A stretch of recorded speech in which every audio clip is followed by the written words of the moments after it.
What's up, y'all? It's Celeste. I had double incision top surgery with Dr. Garramone on October 10th, 2017, so I'm now 2 years post-op. I also had a very minor revision done, also by Dr. Garramone, last November, so I'm about a year post-revision. And I don't have a lot to say in this video because the healing process is kind of front-loaded, and over time there is some difference in the healing, but there's not that much to talk about. So I'm going to just go ahead and show you my chest now, and then maybe do a little comparison from the last time or two that I did an update. And then I have a couple little notes that I'll make after I show you that, and then that'll pretty much be it. So here is my chest. So here's my chest at 2 years post-op and just about 1 year post-revision. Everything along my incision lines is very light and smooth now. Even in this area where I had this kind of knot of scar tissue for a really long time, it's like completely smooth now. There's a tiny bit here where you can just slightly feel that there's a scar there, but other than that, it's like you can't even tell that there's a scar here anymore. It's really amazing how well that healed just on its own over time. And then over here is where I had the revision done.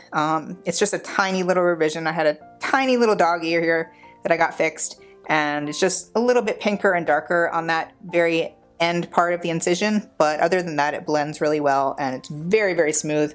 I'm really happy I got that done. It wasn't that major of a dog ear or anything, but I'm a lot happier with it now and just very, very pleased with how everything has healed. Here is a final look at my chest at 2 years post-op and 1 year post-revision.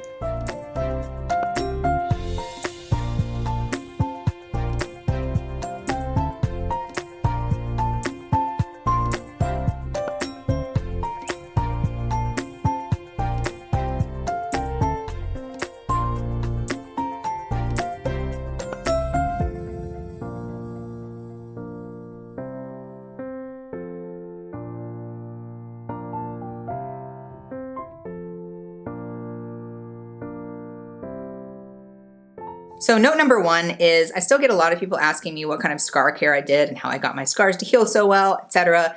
I will probably put a link up there to where I talked more about this in detail and probably where I showed some stuff. But basically, I massaged my incisions with rosehip seed oil and also used Mepiform sheets and then later Mepitac tape. It's basically the same stuff, it's just a different form that it comes in, on my incisions for 9 months post-op, and I think that did help a lot. But I do want to be honest with y'all, a big part of why my scars healed so well is the fact that I just have really good genetics for scar healing.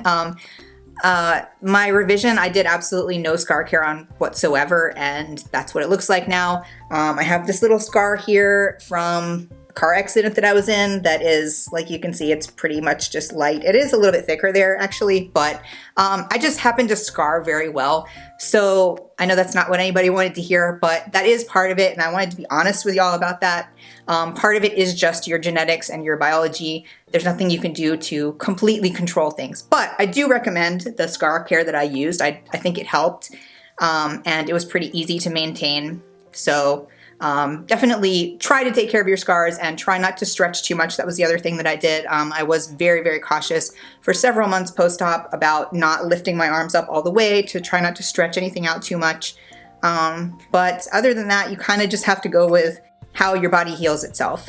After that 9 months was up, I really stopped doing anything special for my chest. I don't do any kind of scar care or really anything like that anymore. The only thing that I do is I still do moisturize my nipples every morning just because it seems like they get kind of dry. I maybe don't have to, but I have kind of dry skin over my chest anyway, so I just use Vanicream, which is just like a regular moisturizer.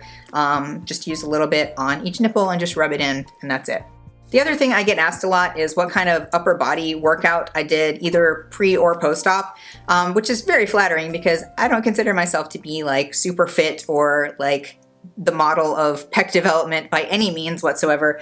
But because of that, maybe this is actually more useful because if you're not like a big fitness person or like a big gym person, and especially if you're not on T, maybe this will help because I have been off and on T. That's a whole other story. You can click up there if you want to watch more about that. But when I had top surgery, I was not on T, and for a decent chunk of the time since then, I have not been on T.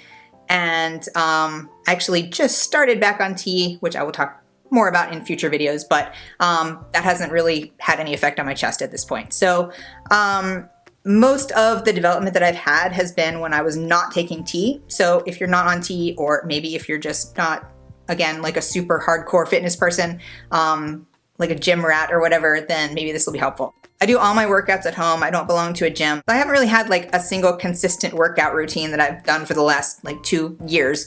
So I've done several different things, but right now and for the last couple of months, what I've been doing is mostly doing follow along workouts on YouTube. So I will put some links in the description for some of the ones that I like a lot, and you can check those out if you want. But if I had to recommend just one thing to help build your upper body and especially your chest, it would be push-ups. Because you don't need any special equipment. You can do them pretty much anywhere, and you can do different variations of them to target different areas of your chest, whether it is changing the width of your hands. You can do like regular shoulder width apart, wide, which you can't see my hands now, but just trust me, they're wide. And then you can do narrow push-ups, which are also called diamond push-ups. And then you can also do incline and decline push-ups, which is basically just put your hands on something that's up high, like a chair or the bed or something like that, or put your feet up on something like that and then have your hands on the ground, and that'll target different areas of your chest. Now, if you're watching this and you're like, I can't even do a single push-up, so that's not really gonna help me. Before I had top surgery, like until maybe like 2 months before I had top surgery, I couldn't do a single push-up either. So don't worry about that. Just try to do them. Like if you can do the kind where you're on your knees, that's fine. Just do as many of those as you can. And eventually, if you keep doing that, you will build up and you'll be able to do like full push-ups. I've been doing push-ups for 2 years and I still can't just like drop and do 30 push-ups in a row, like by any means.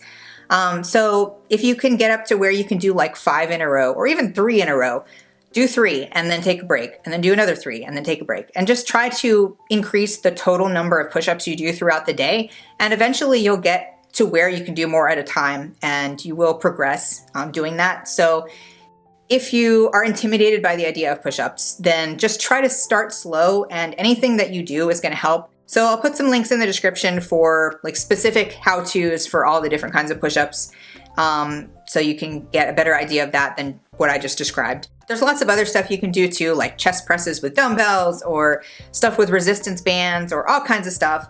And you can find a million different chest exercises on the internet.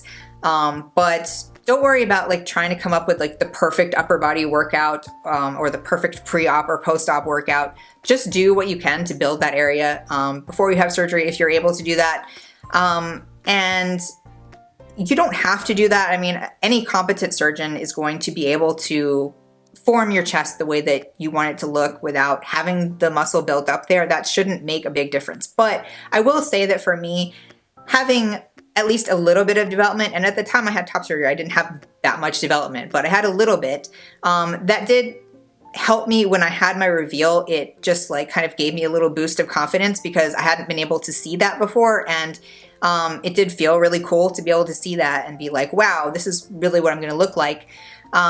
So it's not like a necessary thing to do pre-op, but it's something that I am glad that I did a little bit of. Again, I didn't do a lot of it. I wasn't like, you know, whatever, but I had developed it a little bit, and I think that was good.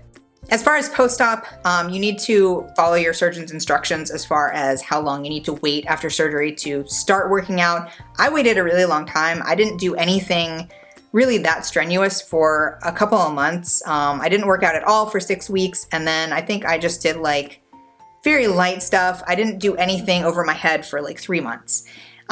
So just try to be patient with yourself. But once you start to feel like you can do stuff, just start small. Don't overtax yourself. Don't feel like you have to like run out and, you know, build everything up as fast as you can.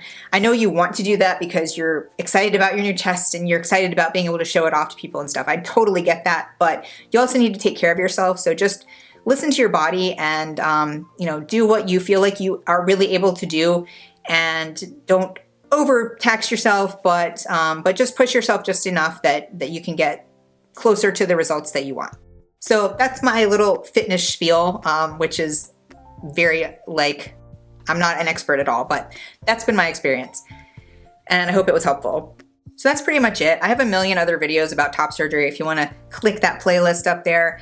I've got like my whole recovery process. I've got how I did my nipple dressings. I've got like how I prepared for top surgery, like packing lists and Q&As and all kinds of stuff up there that hopefully will answer any questions anybody has. But if for some reason anything is not answered in those videos, go ahead and put them in the comments below and I will answer them either directly to you in the comments or I will put them in a future video.